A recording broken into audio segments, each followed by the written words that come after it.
എല്ലാവർക്കും നമസ്കാരം. ഇന്നൊരു റിയാക്ഷൻ വീഡിയോ അല്ല കേട്ടോ. ഇന്ന് ഞാൻ പറയാൻ പോകുന്നത് എൻ്റെ തന്നെ ഒരു കഥയാണ്. ഭയങ്കര സന്തോഷത്തോടെയാണ് ഞാനിപ്പോൾ നിങ്ങളുടെ മുന്നിലിരിക്കുന്നത്. അതിന് കാരണം വേറൊന്നുമല്ല, ജീവിതത്തിൽ ഞാനിപ്പോൾ നിൽക്കുന്ന മേഖലയിൽ ആ മേഖലയിലേക്ക് നിനക്ക് വരാൻ പറ്റില്ല എന്ന് എന്നോട് പറഞ്ഞൊരാളുണ്ടായിരുന്നു. ആളുടെ പേരോ കാര്യങ്ങളൊന്നും ഞാൻ പറയുന്നില്ല, പക്ഷേ അങ്ങനത്തെ ഒരാളുണ്ട്. അപ്പോൾ അദ്ദേഹം അത് പറഞ്ഞതിന് ശേഷം ഞാൻ ആ മേഖലയിൽ തന്നെ ഇന്ന് പ്രവർത്തിച്ച് കഴിഞ്ഞ 10-12 വർഷം 13 വർഷമായിട്ട് ഈ മേഖലയിൽ തന്നെ പ്രവർത്തിക്കുന്നു. എന്നാൽ ഒരിക്കലും എനിക്ക് ആ പടി ചവിട്ടാൻ പറ്റില്ല എന്ന് വിചാരിച്ച ഒരു പടി ചവിട്ടാൻ സാധിച്ചു. അതിൻ്റെ സ്റ്റുഡിയോയ്ക്കകത്ത് കയറിയിട്ട് റെക്കോർഡ് ചെയ്യാൻ സാധിച്ചു. അത് ഭയങ്കര സന്തോഷത്തോടെ ആണ് ഞാൻ നിങ്ങളുടെ മുന്നിലേക്ക് അവതരിപ്പിക്കുന്നത്. മറ്റൊന്നുമല്ല, തിരുവനന്തപുരം ആകാശവാണിയിൽ ഒരു നാടകത്തിൻ്റെ റെക്കോർഡിംഗ് ആയിരുന്നു ഇന്ന്. കഴിഞ്ഞ വെള്ളിയാഴ്ചയാണ് എന്നെ വിളിച്ച് പറയുന്നത് ഇങ്ങനെ റെക്കോർഡിംഗ് ഉണ്ടെന്ന് പറയുന്നത്. റെക്കോർഡിങ്ങിലേക്കൊക്കെ എത്തുന്നതിന് മുൻപായിട്ട് എങ്ങനെയാണ് ഈ ഒരു ഡ്രാമ റെക്കോർഡിങ്ങിലേക്ക് ഞാൻ എത്തിയത്. കഴിഞ്ഞ 10-13 വർഷമായി ഞാൻ ഈ ഫീൽഡിൽ വന്നിട്ട്, ഡബ്ബിംഗ് ഫീൽഡിൽ വന്നിട്ട് പല ആൾക്കാരും എൻ്റെ കമൻറ്റ് ബോക്സിൽ താഴെ വന്നിട്ട് കമൻറ്റ് ചെയ്യാറുണ്ട്. ഡബ്ബിംഗ് ആർട്ടിസ്റ്റ് ആണോ, ഇന്ന സീരിയലിലെ വോയിസ് കേട്ടിട്ടുണ്ടല്ലോ, ചെയ്യുന്നുണ്ടോ എന്നൊക്കെ ചോദിച്ച് കമൻറ്റ് ചെയ്യാറുണ്ട്.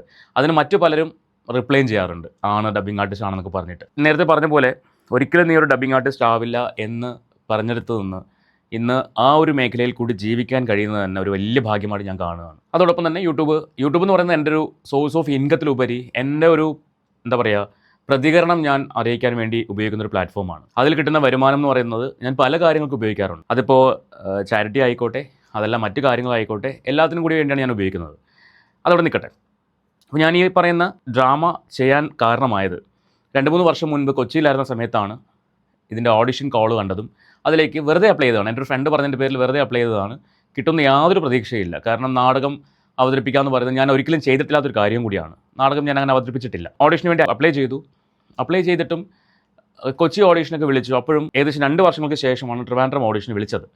ഓഡിഷൻ വിളിച്ചപ്പോഴും എനിക്ക് കോളോ അല്ലെങ്കിൽ ലെറ്ററോ കാര്യങ്ങളൊന്നും വന്നില്ല, മെയിലോ കാര്യങ്ങളൊന്നും വന്നില്ല. അങ്ങനെ ഇരിക്കെ ഒരു ദിവസം ഒരു കോൾ വരുന്നു, ഇങ്ങനെ ഓഡിഷൻ ലെറ്റർ അയച്ചില്ലേ, അപ്പോൾ അതിൽ നിന്ന് വിളിക്കുകയാണ്, ഇന്ന ഡേറ്റിന് ഓഡിഷന് വരണം എന്ന് പറഞ്ഞിട്ട് ആദ്യം കോൾ വന്നു, അതിന് ശേഷം അതിൻ്റെ മെയിൽ വന്നു.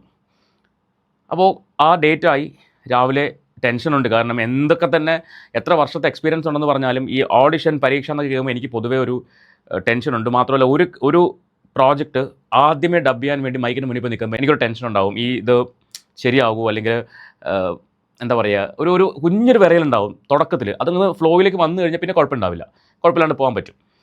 അപ്പോൾ ആ ടെൻഷൻ എനിക്ക് ഓഡിഷൻ്റെ അന്നും ഉണ്ടായിരുന്നു. ഞാൻ രാവിലെ ചെല്ലുന്നു, ഈ ആകാശവാണിയുടെ റിസപ്ഷൻ്റെ അവിടെ പോയി ഇരിക്കുന്നു.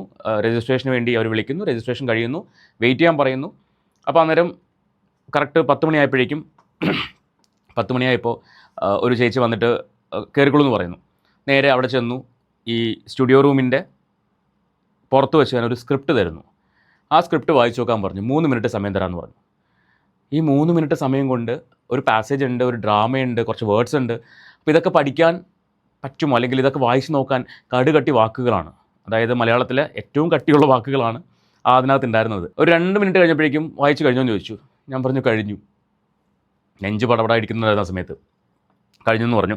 കയറാമോ എന്ന് ചോദിച്ചു. കയറാമെന്ന് പറഞ്ഞു. നേരെ ഡോർ തുറന്നു, ഈ പറയുന്ന സ്യൂട്ടിനകത്തേക്ക് കയറി, ഡബ് സ്യൂട്ടിനകത്തേക്ക് കയറി. ചെന്ന് കയറിയപ്പോൾ അടുത്ത ഞെട്ടലാണ്. കാരണം ഒരു മൈക്കുണ്ട്, ഒരു ടേബിളുണ്ട്, ബാക്കി റൂമിൽ ഒന്നുമില്ല. വെറും ഒരു വലിയ റൂം മാത്രം. അതിന് സാധാരണ നമ്മൾ സ്റ്റുഡിയോയിൽ ഡബ് ചെയ്യാൻ പോകുമ്പോഴേക്കും ഈ സ്റ്റുഡിയോ സെപ്പറേറ്റ്, കൺസോൾ സെപ്പറേറ്റ്, പക്ഷേ ഇതിന് രണ്ടിനെയും കണക്ട് ചെയ്യാൻ വേണ്ടി ഒരു ഗ്ലാസ് വിൻഡോ ഉണ്ടാവും. ഈ വിൻഡോയ്ക്ക് അപ്പുറത്തും ഇപ്പുറത്തും നിന്നിട്ടായിരിക്കും നമുക്ക് ഡബ് ചെയ്യുന്നത്. അപ്പോൾ ഇവിടെ വന്നാൽ അപ്പുറത്തിരിക്കുന്ന ആളെ കാണാൻ പറ്റും, അവിടെ റെക്കോർഡ് ചെയ്യുന്ന ആളെ കാണാൻ പറ്റും. ഇതിൽ പക്ഷേ അങ്ങനെയൊന്നും കാണാൻ പറ്റില്ല. ഈ റൂമിനകത്ത് നമ്മൾ മാത്രം, വേറെ പുറലോകോട്ട് യാതൊരു ബന്ധമില്ല. അപ്പോൾ അവിടെ നിന്ന് ഒരു ഗുഡ് മോർണിംഗ് വന്നു. ഞാൻ ഇവിടെ നിന്ന് ഗുഡ് മോർണിംഗ് പറഞ്ഞു. അത് കഴിഞ്ഞിട്ട് തുടങ്ങിക്കോളൂ എന്ന് പറഞ്ഞു. ഇത് കഴിഞ്ഞ് ഞാൻ ഓരോ വാക്കുകൾ വായിച്ചു. അത് കഴിഞ്ഞിട്ട് പാസേജ് വായിച്ചു.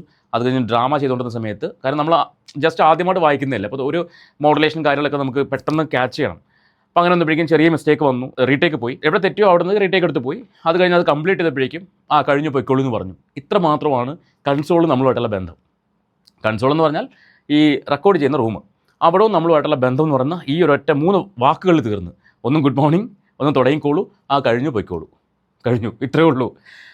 ഇത് കഴിഞ്ഞ് പുറത്തിറങ്ങി ഞാൻ വിചാരിച്ചു തീരുമാനമായി, നടക്കില്ല. മനസ്സിൽ അങ്ങനെ വന്നത്. കാര്യം മിസ്റ്റേക്സ് വന്നിട്ടുണ്ട്, പിന്നെ എത്രമാത്രം നന്നായിട്ടുണ്ടെന്ന് അറിയില്ല. സോ അതങ്ങ് വിട്ടു. ഇത് കഴിഞ്ഞ് ഒരു 2-3 മാസം കഴിഞ്ഞപ്പോഴേക്കും എനിക്കൊരു മെയിൽ വന്നു. നിങ്ങളിങ്ങനെ സെലക്ഷനായി, ബി ഗ്രേഡ് ആർട്ടിസ്റ്റായിട്ട് സെലക്ഷൻ ആയെന്ന് പറഞ്ഞ് മെയിൽ വന്നു. ഈ മെയിൽ വന്നപ്പോൾ തന്നെ ഭയങ്കര സന്തോഷം തോന്നി. കാരണം കിട്ടില്ല എന്ന് വിചാരിച്ചിരുന്നൊരു സാധനം നമ്മുടെ കയ്യിലേക്ക് വരുമ്പോണ്ടാകുന്ന സന്തോഷമുണ്ടല്ലോ, ശരിക്കും ഒരു കുട്ടിയുടെ കയ്യിൽ കളിപ്പാട്ടം കിട്ടുന്നൊരു സന്തോഷമാണ്. അത്രമാത്രം ഹാപ്പിയായി ഞാനിത് ഹാപ്പി ആവാൻ വേറൊരു കാരണം കൂടിയുണ്ട്. നമ്മുടെ നാട്ടിൽ ട്രിവാൻഡ്രത്ത് തന്നെ ഒരു പ്രൈവറ്റ് FM-ൽ വർഷങ്ങൾക്ക് മുൻപ് ഞാൻ ഈ ഡബ്ബിംഗ് ഒക്കെ തുടങ്ങുന്ന ആ ഒരു ടൈമിൽ ഓഡിഷന് പോയിട്ടുണ്ട്. അന്ന് അവർക്ക് വേണ്ടത് 2 RJസിനെ മതിയായിരുന്നു.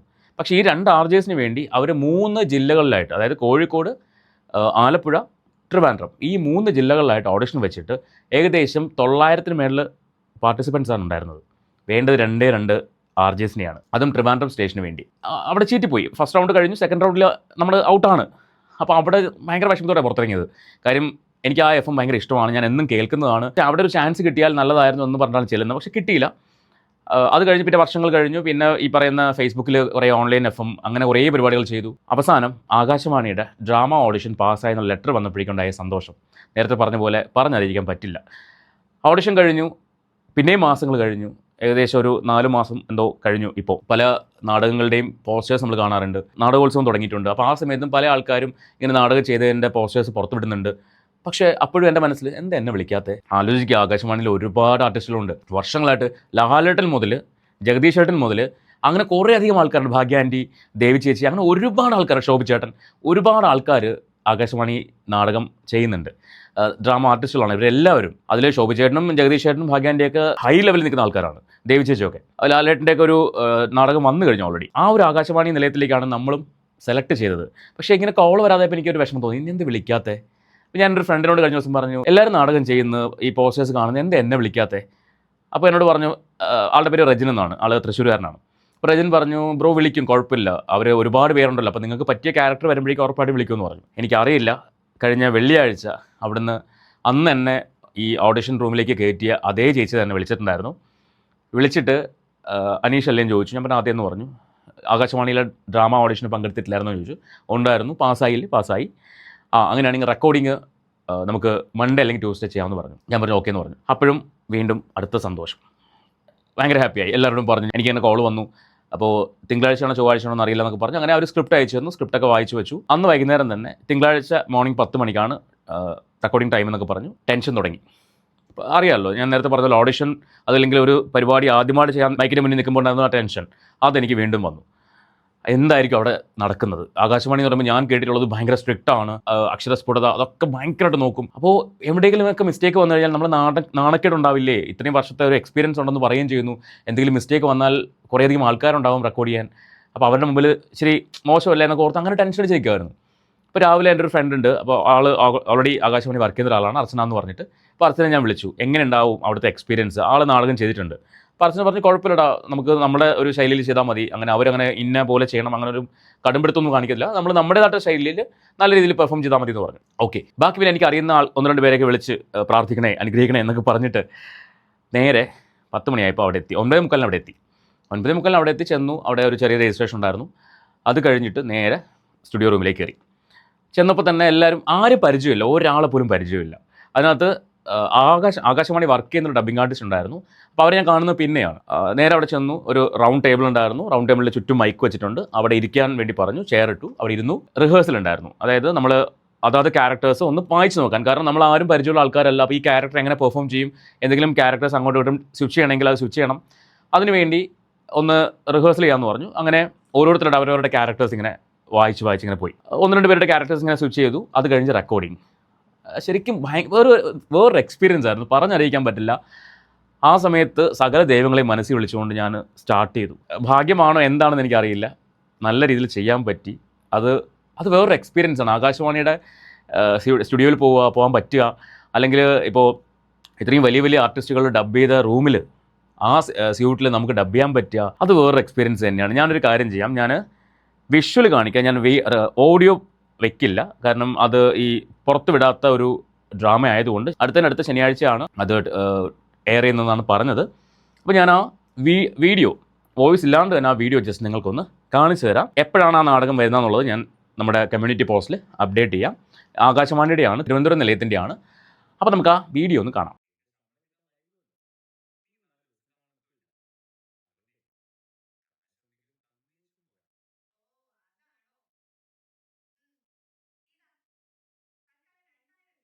അപ്പോൾ ഇതാണ് ആ ഒരു എക്സ്പീരിയൻസ്, ഡബ്ബിംഗ് എക്സ്പീരിയൻസ്.